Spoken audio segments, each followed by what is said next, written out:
history of restaurants.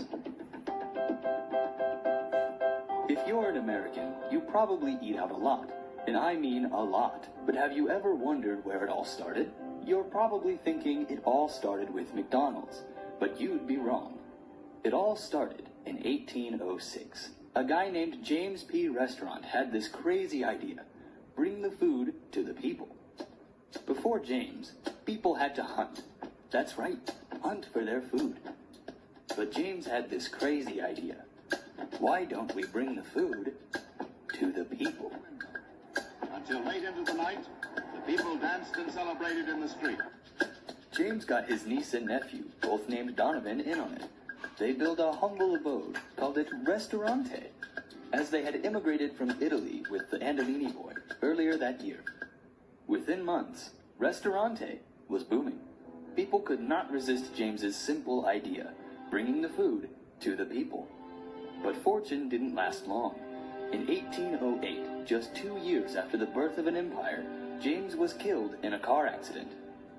His niece, Donovan, who usually took care of the hunting and mass slaughterings of farm animals, had to take a managerial role, while Donovan, his nephew and master chef, was quoted as saying, "Visions of sadness, be wary of cars."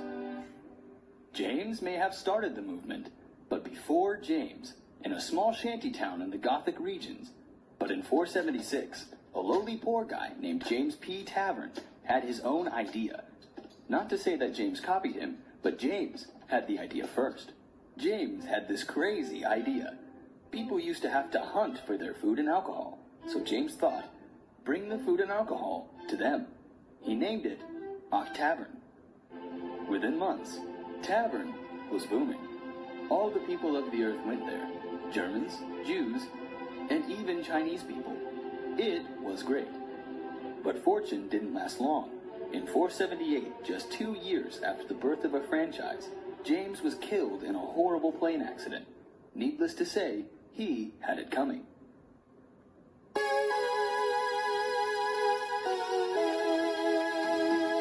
In 1982, everything changed. People were starting to lose interest with the world's only restaurant, Ristorante.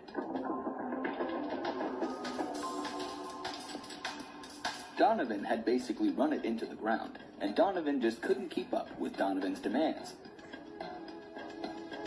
Along comes a man with gray hair. This gray hair had a crazy idea: why don't we make another restaurant? And to take it even further, Michael Keaton, the man in question, decided to not even name the restaurant after himself: McDonald's. Now, everything is different. The restaurant business is doing great, and the owners aren't getting killed anymore, only bought out. So the next time you go to a Punch Burger or JJ's Diner, just remember, things might not have been so easy as they may have seemed. Thanks for watching. Hello everyone. Did you know that you can change your personality based on the food you consume? But before answering, let me tell you a story. So when I was in 4th grade, I was that shy kid who struggled to talk or to initiate any kind of small talks. And I couldn't even talk to my classmates. Imagine this. But after, my parents, they decided to transfer me from Russian school to an Uzbek. But at that time, I couldn't speak that language as a native. So I had struggles to talk to my classmates, or even when my teacher was asking me to retell a topic in front of the class. Imagine just the rock standing in front of you. Imagine. And I couldn't tell anything. And, I had my friends who were, so I understand that, and asked my parents to transfer me back to Russian school. So they agreed. They said, okay, here's your Russian school, you may go. But after, I understand that I had wrong theories because of my non-communicative behavior. It wasn't because of the language, or it wasn't because of that I was shy. I understand that I was an introverted person. But I had my friends who were introverted as me, and when we were going to a picnic and when they were bringing their friends on their own, so they were talking to them about one topic for about 1 hour.